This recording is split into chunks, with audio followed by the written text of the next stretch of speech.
Hello everyone! Welcome back to my YouTube channel, Mama Me in Riyadh. Ayan guys, ngayon na naman tayo nakapag-vlog, ngayon na naman tayo nakapag-video dahil ngayon na naman tayo sinipat, diba? So, for today's video guys, isi-share ko lang po sa inyo yung aking mga nag-experience dito sa Saudi sa loob ng 2 years. So, ayan guys, sa awa ng Panginoon, na-survive po natin ang 2 taon na pamamalagi dito sa bansa ng mga Arabo. So, actually guys, dapat po ay nakauwi na ako sa Pilipinas. Tapos ko na ang aking 2 taong kontrata dito sa Saudi. Pero dahil nga sa gulo na nangyayari dito sa Saudi, ay hindi tayo nakauwi. So, diba? So, napag-isipan ko na mag-extend lang muna ako. Pero, sana makauwi tayo pagkatapos ng 1 taon kasi nga napapagod na rin tayo guys, no? So, ayan. So, ngayong video na ito guys, huwag na tayo magpaligoy-ligoy. So, ginawa ko itong video na ito para sa mga papunta pa lang dito sa Saudi. Para sa mga nagbabalak pa lang dito. Sa mga may balak pa lang pumunta dito sa bansa ng mga Arabo. So, yung gusto ko lang guys magbigay ng advice, no? Para naman pagdating dito ay meron kayong idea. So, number 1, ang ibibigay ko na advice sa mga papunta pa lang at sa mga nagbabalak pa lang na pumunta dito sa Saudi, kapag meron kayong pera na panggastos na pang-apply dito sa abroad or kung saan man gusto nyo mag-abroad, ay huwag nyo nang balaking pumunta dito sa Saudi. Kung meron naman kayong pera, pero kung wala, itry nyo lang. Pero para sa akin, kung meron naman kayo, like 10,000 nga, pwede na kayong mag-apply sa Hong Kong, sa Malaysia. Libre yung Malaysia ngayon guys. Yung Hong Kong, ang sabi sa akin ng kaibigan ko, mag-prepare lang daw ako ng 15 to 20,000, makakapunta ka na sa Hong Kong. First timer, pwedeng pumunta sa Hong Kong. Pero bakit nga ba sinasabi ko na huwag kayo pumunta dito sa Saudi? Number 1 po dyan guys, dito sa Saudi, hindi sila sumusunod sa kontrata. So, maraming mga employer ang hindi sumusunod sa kontrata. Hindi lang naman siguro dito sa Saudi, pero number 1 talaga na hindi sumusunod sa kontrata ay ang mga Arabo. So, number 1 dyan guys, ang duty, kumbaga yung pagtatrabaho. Sa kontrata, nakalagay na 9 hours lang yung duty natin. Pero pagdating nyo dito guys, naku, sobra 12 hours yung magiging trabaho nyo dito. Halos karamihan sa mga katulong dito guys ay bugbog sa puyat. Number 1 talaga puyat, lalong-lalo na guys kung meron kayong mga alagang bata, no? So, ang ipanalangin nyo dyan sa Pilipinas, mga papunta pa lang dito na walang pang tusto sa pag-a-apply, kaya pinatos na rin yung Saudi, katulad namin, pinatos namin. Ipanalangin ninyo guys na mapunta kayo sa walang mga bata. Kasi kapag napunta kayo sa may mga bata, na asahan niyo matutulog kayo na hanggang madaling araw at gigising kayo ng maaga. So yan guys. And then, pangalawa guys, dito sa Saudi, mayroon akong nakakasalamuha na mga katulong din na hindi sila libre. Personal na gamit nila. Kasi nakalagay sa kontrata guys na libre po tayong lahat. Yung mga personal things and then ang medical, natin, expense. Like sa akin, nagkaroon ng sira yung ngipin ko, and then nagkaroon ako ng sakit na trangkaso at saka binat. So yung amo ko, sila yung nagbayad. Libre po yun guys. Pero meron kasi ibang employer dito guys na sila, yung mga katulong na Pinay, sila yung bumibili ng pansarili nila. So luging-lugi na tayo dun guys kasi yung sahod lang dito guys is 1,500. Napakaliit lang. So kung i-convert natin sa Philippine money, yun ay aabot lang ng 23,000 kapag maliit yung palitan. Swerte na lang kapag lumang pa sa 15, hindi 24,000. O kung pang sarili mo pa, babawasan mo pa yun, ano na lang, ipapadala mo sa Pilipinas, lalo na ngayon na mahal ang mga bilihin. O diba? Kaya doon pa lang guys, sa sahod, talagang mapapaisip na kayo na wag na kayong pumunta dito guys sa Saudi kasi ang 20,000 ngayon sa Pilipinas, hindi na siya kakasya halos sa isang buwan, di ba? Napakaliit lang talaga. So, guys, yan yung magiging advice ko sa inyo na kung mayroon kayong panggastos, mag-apply muna kayo sa iba. Kasi napakahirap dito sa Saudi guys yung tulog. So, nagkaroon na ako ng sakit. Ngayon nga ay meron akong sakit na anemia. Acute na yung anemia ko guys kasi nga yung puyat ko, dahil nga meron akong newborn baby na inaalagaan, tsaka 2 pa na malalaki. So, nilalaro pa sila guys. So, nagkaroon ako ng acute anemia. dahil sa kulang sa tulog. So kung mahina-hina ka dito guys, feeling ko kaya mayroong namamatay dito guys, hindi lang sa anemia kundi ulcer. So meron akong anemia, meron din akong ulcer. Sa ngayon, nag-take ako ng gamot para sa dugo ko, para kahit pa paano ay ma-maintain yung yung dugo ko na hindi siya mas lalong bumaba. Kasi nga yung pakiramdam ko na halos matutumba na ako guys. Tapos naranasan ko pa dito na yung kilo ko ay naging 42. Dumating ako dito guys, ang kilo ko ay nasa 50, more than 50. Pero naranasan ko na naging 42 kilo ako guys, na halos lumilipad na ako sa hangin sa sobrang payat dahil nga sa puyat at kulang sa pagkain. So dito guys sa Saudi, so, bibihira lang yung maswerte na marami silang pagkain at sila sa tulog, kumbaga sakto yung tulog nila. Pero halos karamihan dito guys sa mga katulong ay kulang talaga sa tulog at pagkain. So ayan, sa mga papunta pa lang, pag-isipan ninyo mabuti dahil ang imagination natin dyan sa Pilipinas, katulad sa amin, hindi pa kami nakalis dyan sa Pilipinas, excited kami, nagagalit kami sa agent namin dahil sabi nga namin, ba't ang tagal-tagal naman, hindi pa kami nakaalis. Naku, kaya naman pala sinasabihan kami ng agency na huwag kami masyado excited kasi baka pagdating namin dito sa Saudi ay 3 o 1 araw pa lang ay uuwi na kami dahil ganito nga pala ang sitwasyon dito. Hindi talaga siya maganda para sa akin guys, hindi siya maganda para sa medyo mga mahina-hina ang loob. Naku, kung mahina ang loob mo, mahina pa ang katawan mo, na patay ka uwi sa Pilipinas. Okay? So ang pangalawa naman, halimbawa man na nandito na kayo, na no choice na talaga, wala kayong pang-apply, ito naman sa mga ayun na nga, wala nang choice kundi ituloy na lang, no? Lakasan nyo lang ang loob niyo guys pagdating dito. So kayanin niyo, lagi ninyong isipin yung pamilya ninyo, lalo na yung mga anak ninyo, at lalong higit sa mga marites dyan sa Pilipinas. Ako yung number 1 ko na inisip kasi nung pumunta ako dito sa Saudi, halos hindi ko rin makayanan, gusto kong umuwi.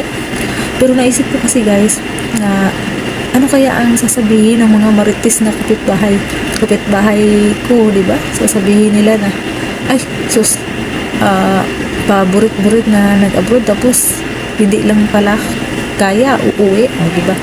Yung ayaw ko ba guys na yung hirap na hirap ka na sa kalagayan mo, ida-down ka pa ng mga marites, di ba? So yun yung inisip ko talaga yun, kaya talagang pinush ko na hindi kakayanin ko to. And then syempre yung anak ko rin, no, inisip ko rin mga anak ko, sabi ko kailangan ko na survive itong pag-abroad ko kasi gusto ko nga magkaroon ng experience na mag-abroad kasi nga kapag meron ka ng experience, edi syempre mabilis ka na lang makapunta sa ibang bansa kung saan gusto mong pumunta.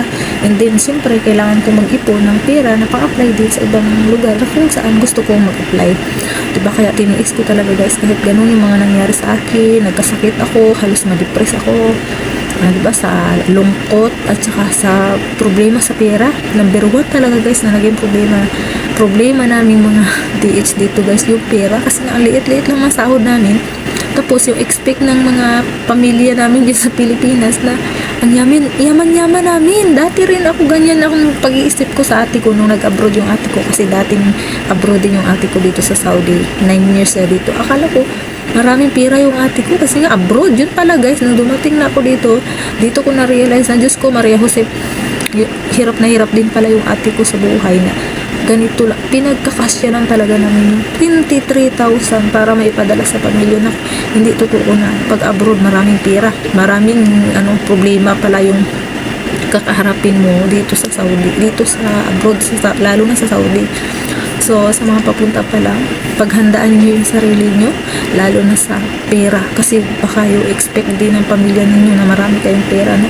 Number 1 talaga yan sa nagbibigay ng stress sa ating mga katulong dito sa Saudi, no? So ayun, itatapi ko na lang sa ibang video ko kung paano ko na-handle yung problema ko sa pera.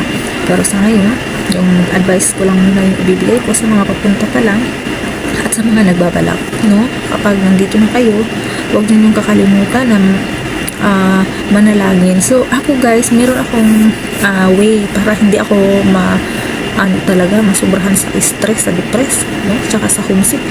Meron akong mga books mga notebook. So, nag-iipon ako ng notebook. Doon ko sinusulat yung mga diary ko. Alam mo, malaking tulong po yung diary, no, yung notebook.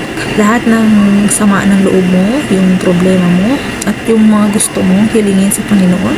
Nagabayan ka sa mga, nagabayan ka na kung paano mo isurvive yung buhay mo dito sa Saudi. Ilagay mo siya sa notebook. Isulat mo siya sa notebook.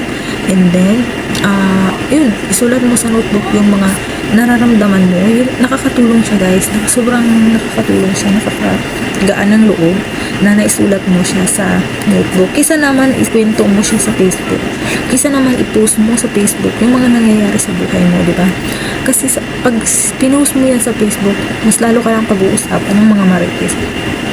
So, kaya, ang ginagawa ko, isusulat ko siya sa notebook.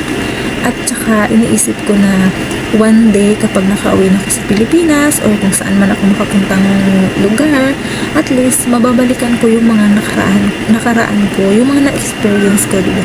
Babasahin ko, or else, mababasa ng anak ko, yung diary ko, diba? At least, malalaman nila kung gaano yung di ba, yung pagsasakripisyo, kung makakuha pa sila ng lesson, kasi nilalagay ko talaga sa notebook kung ano yung mga naging lesson sa buhay ko, yung mga natutunan ko dito sa Saudi.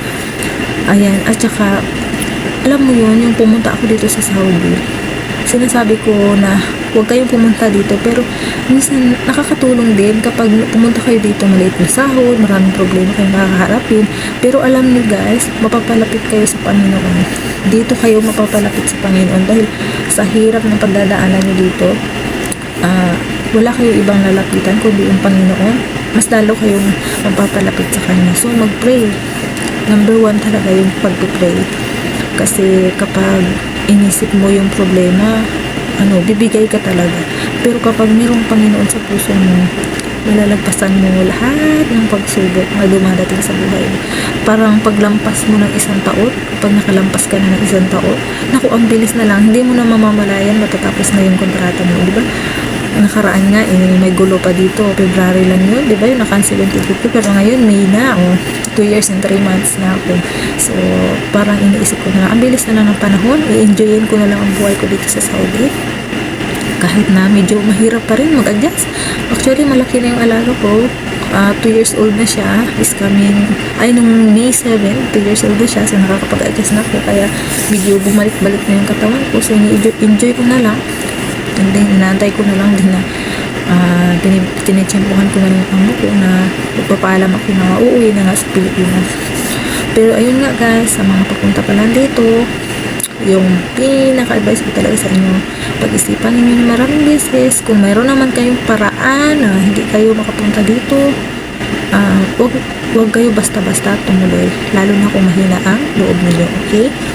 So, dito naman sa Saudi, hindi naman tinatakot namin kayo, pero sa dami ninyong mapagdadaanan, gusto ko lang din magbigay ng advice sa inyo, diba? Kasi ayaw ko rin na maranasan ng mga kababayan natin, siyempre yung mga naranasan namin dito, at saka maisa din kayong nagiging experience dito na hindi lahat ng makakasalamuha ninyo ay makakasundo ninyo, lalo na yung mga Pinay. So, meron din akong gagawin video tungkol dyan na minsan mas mabuti pa na mag-isa kaysa magkaroon ka ng kasama na siya yung magpapahamak sa'yo. So, meron kasi kami na-encounter na ganun.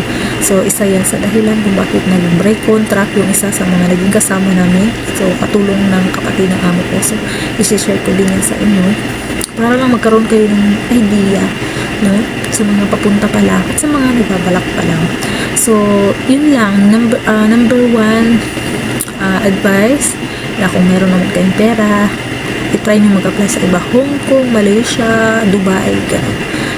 Qatar, Kuwait, yan, mga medyo open country na yan compare dito sa Saudi, para hindi kayo masyadong kawawa. Kasi dito bawal, halos lahat bawal kang wagwag ng buhok, pero hindi kami bawal magwagwag ng buhok, hindi kami bawal na ganito, pero dapat nakaipit lang siya.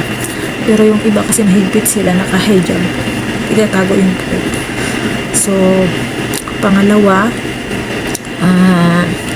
kung paano nyo i-handle stress, yung stress ninyo, yun, mag-pray kayo, and then try ninyo yung mga tips na binigay ko na magsulat kayo ng notebook, magdala kayo ng notebook, isulat ninyo doon yung mga sama ng loob ninyo, yung mga goal ninyo, para mawala yung kahit pa paano mabawasan yung sama ng loob. Huwag panay post ng post sa Facebook. Huwag kayong patama ng patama sa Facebook kasi hindi naman yung nakakatulong Facebook. Pag-uusapan lang kayo ng mga marites, anong gawin ninyo inspirasyon yung pamilya ninyo, ang mga anak ninyo, yung pumunta o mag-apply pa sa ibang bansa, mag-ipon, tiis lang talaga, mabilis lang ang panahon. Mabilis lang yung panahon. Isipin na lang ninyo na hindi naman kayo forever nandito. O, i-enjoy na lang natin yung pag-i-stay natin dito. Kahit wag lang tayong bubugin ng amo natin. Okay lang yan. Gutom, pagod, kaya natin tiisin yan. Wag lang tayong bubugin. No? So, ayun guys, mga nagbabalak pala at sa mga papunta na. At kung gusto ninyong magtanong pa ng ibang mga katanungan tungkol dito sa Saudi, pwede kayong mag-comment down below. Okay? Kung ano yung mga gagawin pagpunta nyo dito. Halimbawa, ano po ba yung gagawin ko pag dumating na ako sa bahay ng amo ko in the first day, ano na mga ginawa namin. So, gagawan ko yan ng vlog. Okay, yun lang po. Maraming salamat. Good night.